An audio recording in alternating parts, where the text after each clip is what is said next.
The history of the Arab people is inseparable from the rise and fall of world orders. From the moment Islam emerged in the 7th century, Arabs became not only participants, but central architects of global power. Yet, as centuries passed, their position shifted. From leading the world order to being absorbed into empires. Colonized by Europeans, caught in Cold War struggles, overshadowed by American hegemony. Major combat operations in Iraq have ended. In the Battle of Iraq, the United States and our allies have prevailed. And now, navigating a rapidly changing multipolar world. India's Prime Minister Modi cozying up to America's biggest adversaries. What's consistent across these centuries is the Arab struggle. The struggle to define themselves, to hold on to sovereignty, and to resist division. Sometimes external threats unified Arabs, as in the early Islamic era. Other times, foreign pressures and internal rivalries split them apart, weakening their role in the global order. This video will trace that journey. 6 key eras, each showing how Arabs experienced the global balance of power, and how these experiences either forged unity or deepened fragmentation, progressed or regressed Arab civilization. When Islam was born in the Arabian Peninsula, the Arab tribes were deeply divided. They lived in a harsh desert environment where loyalty was primarily to the tribe, not a broader identity. But Islam introduced a unifying message, a spiritual, political, and cultural framework that transcended tribal lines. Within a century of the Prophet Muhammad's death in 632, Arab-led armies expanded across North Africa into Persia and as far as Spain. This expansion wasn't just military, it was cultural and intellectual. Baghdad, Cairo, and Cordoba became hubs of learning. Arabic became the language of science and philosophy. Hugh Kennedy, the British medievalist academic, in his book The Prophet and the Age of the Caliphates, remarks that no civilization of the Middle Ages was more international, more cosmopolitan, or more open to the exchange of ideas. The unification was extraordinary. Arabs, once fragmented, now stood at the center of the world order. But unity was to be short-lived and extremely fragile. Sectarian divisions, particularly the Sunni-Shia split, began as early as the late 7th century. Rival caliphates, Umayyad in Damascus, Abbasid in Baghdad, Fatimid in Cairo, reflected competing centers of power.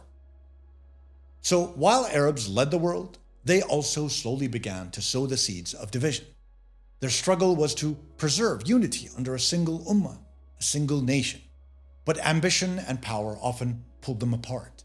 Still, this was the only era in history when Arabs truly were the global order. By the 16th century, Arab lands had been absorbed completely into the Ottoman Empire. For the Ottomans, the Arabs were valuable but peripheral subjects. The holy cities of Mecca and Medina gave the empire religious legitimacy, while Arab lands like Egypt and the Levant provided wealth and manpower. For Arabs, however, this period was a struggle for identity. The once proud leaders of an empire were now ruled by Turkish elites from Istanbul. Arabs had little political autonomy. Decisions were made in the imperial capital. At times, Islam under the Ottomans provided a shared identity that softened divisions. Both Turks and Arabs were Muslims under the same caliph. But tensions remained. Many Arabs resented Turkish dominance and their reduced status. Cleveland and Bunton, in their A History of the Modern Middle East, write that Arabs felt themselves as junior partners, indispensable yet voiceless in the affairs of empire. By the 19th century, as the Ottomans weakened, European influences seeped into Arab lands. Britain and France exploited Arab dissatisfaction, stoking divisions to weaken Ottoman control.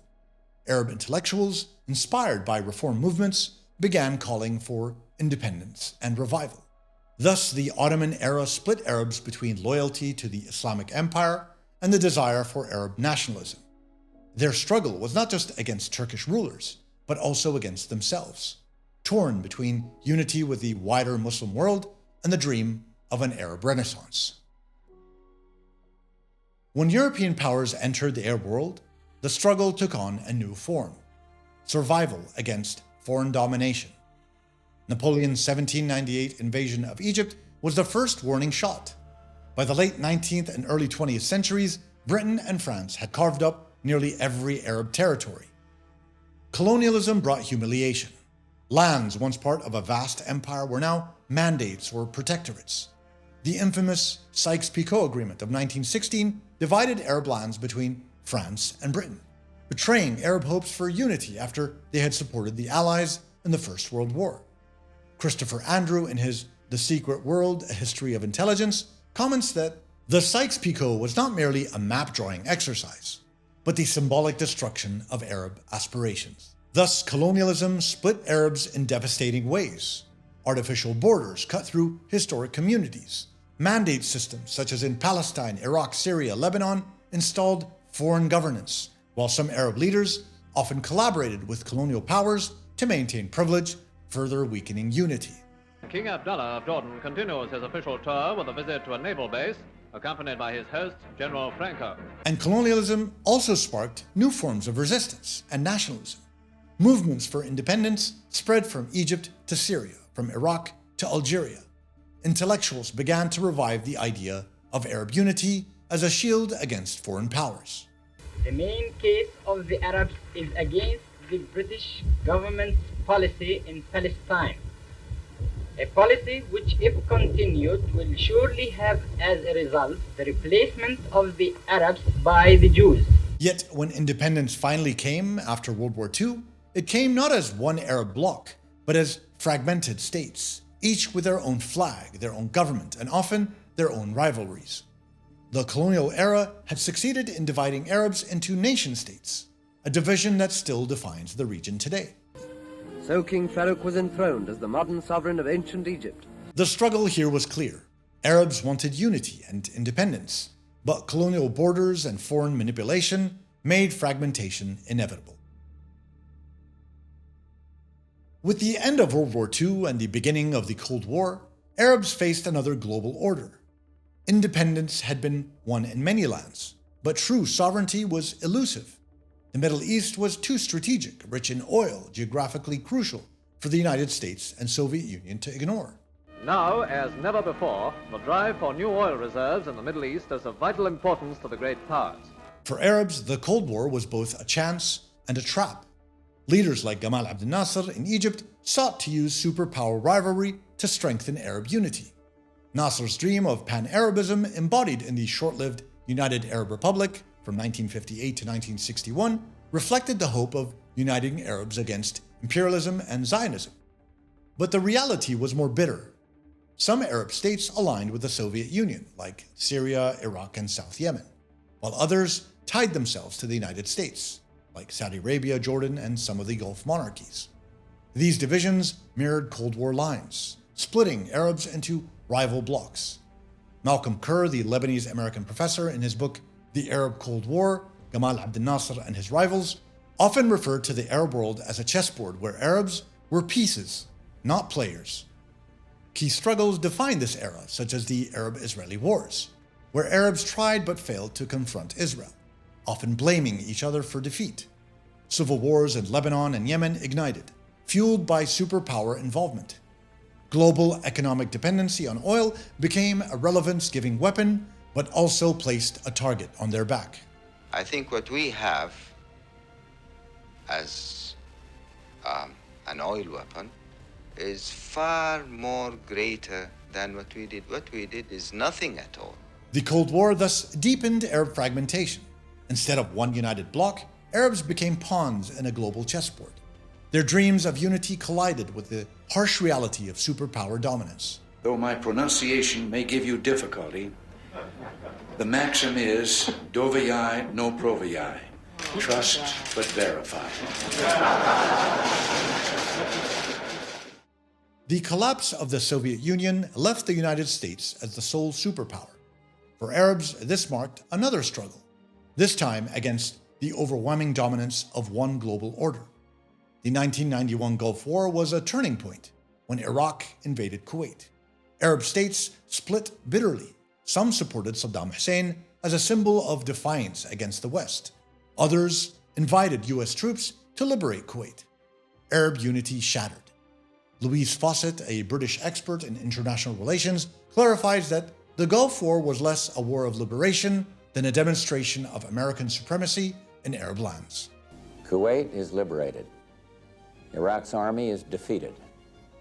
Our military objectives are met. Through the 1990s and 2000s, U.S. dominance shaped Arab politics, the crippling of Iraq through sanctions that led to immense suffering. Peace processes like Oslo promised hope for Palestinians, but delivered little. The U.S., as the welcome savior, stationed military bases across the Gulf. And after 9/11, the wars in Afghanistan and Iraq further destabilized the region. Last night, a square mile in central Baghdad seemed like hell on earth. Arab struggles in this era were defined by powerlessness. States either aligned themselves with the United States for protection or risked isolation and destruction. Arab populations were often opposed to U.S. policies, but governments relied on Washington for survival. I hope that there's a lot of success in that meeting that allows the Arab countries to really step up to the plate. Instead of unity, the post-Cold War period saw Arabs more split than ever. Sectarianism deepened after the United States invasion of Iraq.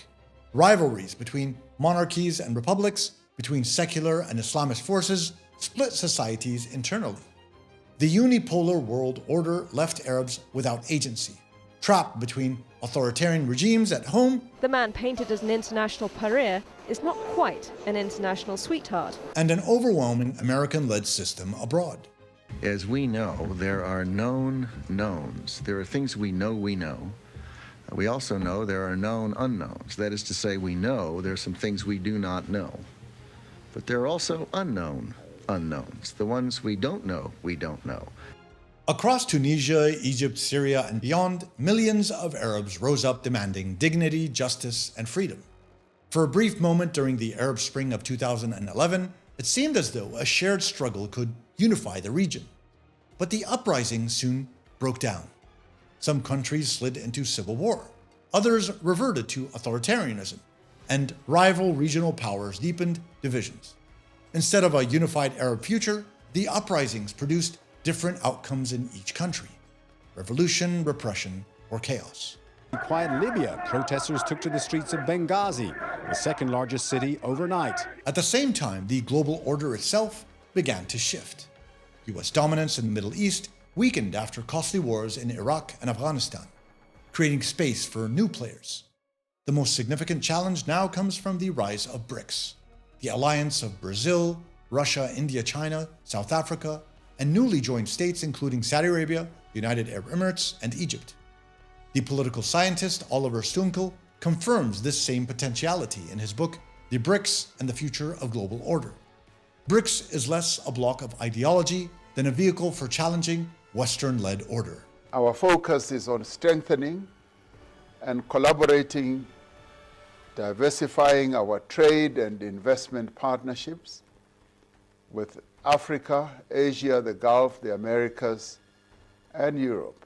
For Arabs, this represents both an opportunity and a challenge. BRICS offers alternatives to US-dominated financial and political systems, opening the door for new trade, new investment, and partnerships. It signals the slow erosion of American unipolarity. Yet it also risks dividing Arabs further. Some states embrace BRICS as a counterweight to Washington, while others remain firmly tied to the West. Saudi Arabia has officially ended its 50-year petrodollar agreement with the United States, shifting to a multi-currency system for oil sales. The struggle then is whether Arabs can use this new multipolar moment to build collective agency, or whether they'll remain fragmented, pulled between competing alliances. For the first time in decades, Arabs stand at a crossroads, the chance to align with an emerging global bloc that could overturn Western dominance, but only if they can overcome their own divisions. لنجدد معكم العزم والأمل المشترك لمستقبل واعد لأمتنا العربية. The story of Arabs within world orders is a story of repeated struggles between unity and division. When Islam emerged, it united Arabs into a world order of their own making. But since then, foreign domination, colonial borders, Cold War rivalries, and American hegemony have fractured that unity again and again. Everybody's demanding one thing. You know what it is? Peace. We want peace. We want people to stop being killed. Each global order forced Arabs to respond in different ways. The Ottomans subordinated them. The Europeans divided them. The Cold War split them. And US dominance left them either dependent or excluded. At each stage, Arabs wrestled with the same question: how to remain sovereign while surrounded by stronger powers.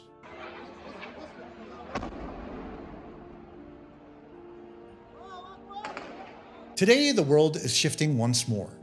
Whether it's through Western alliances or new power blocks like BRICS, Arabs find themselves part of a changing international system.